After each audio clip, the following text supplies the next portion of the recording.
Salutare copii! Numele meu este Tudor și astăzi vom învăța împreună zilele săptămânii. Haideți să-i dăm drumul. Luni, luni. Marți, marți.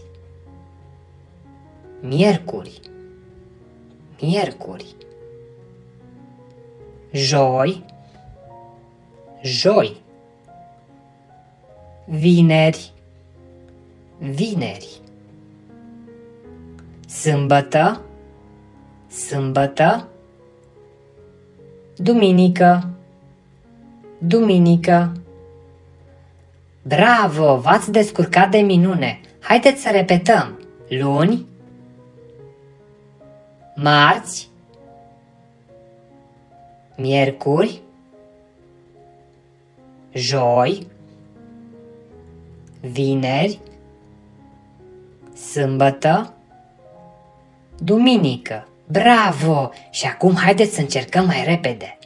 Luni, marți, miercuri, joi, vineri, sâmbătă, duminică. Bravo! Bravo copii!